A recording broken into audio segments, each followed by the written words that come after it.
Peter, we can tell us about tight ends. Just want to ask you about the group you have coming back. Obviously, a lot of seniors kind of leading the way at the position. You mean when you say ask about, in what sense? You're correct to make a statement. Where are we?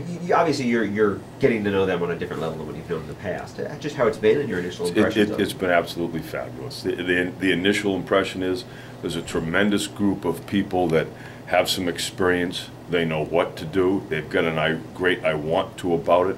And the I want to comes from getting better at the things that we need to improve on. One of our biggest challenges this spring is, can we find some people to play with their hand on the ground? Can we be more physical in the running game at the point of attack? So that's our big emphasis this spring. What do you see in the guys so far? I mean, and you guys an awful lot of positive. They come to work with a smile on their face. They come to meetings with a smile on their face. They've got some insightful questions. They've got some insightful observations. So there's some good discussions in the meetings. And on the practice field, it's not like you're pulling teeth to get somebody to go in there. There's always somebody ready to jump in. A lot of positive enthusiasm. Now it's a hybrid position with the kind of traditional tight end, fullback, H-back. Are you handling all of them? I guess. I got all those guys that are in the room, and we ask them to do a bunch of different things. And, you know, the comment I just made a second ago, the one thing that we want to get better at is we want to get better with playing with our hand on the ground. I think we've been decent as skilled people. When you stand up, and you're spread a little bit, and you look pretty, and you catch the ball downfield. Well, let's be better at inside drill. Let's be better on 3-and-3. Let's be better in 3rd and short. Those are the situations where we really want to improve this spring. Is Hawkins, of the group you have, is Hawk the most physical of them right now?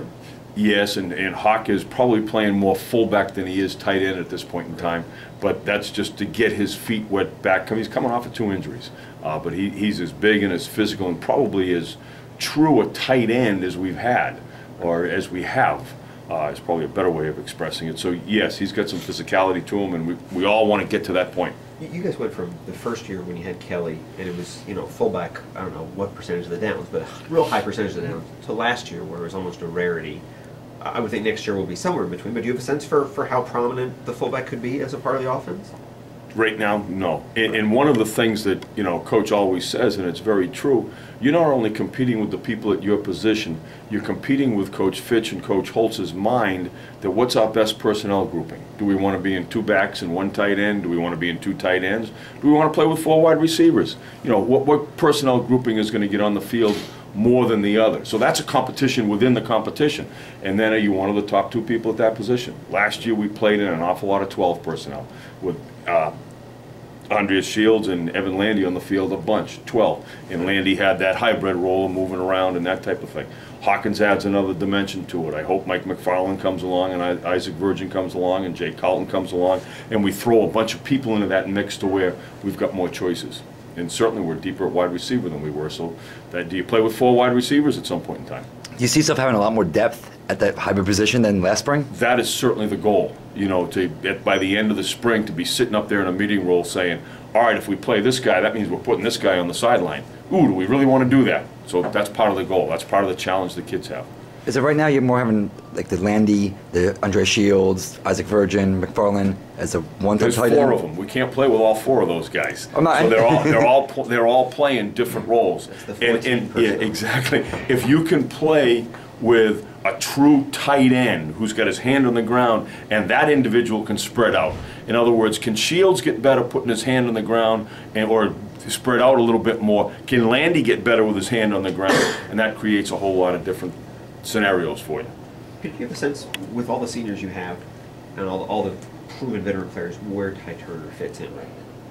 Ty's still learning, to be perfectly honest with you, and this is an important spring for Ty.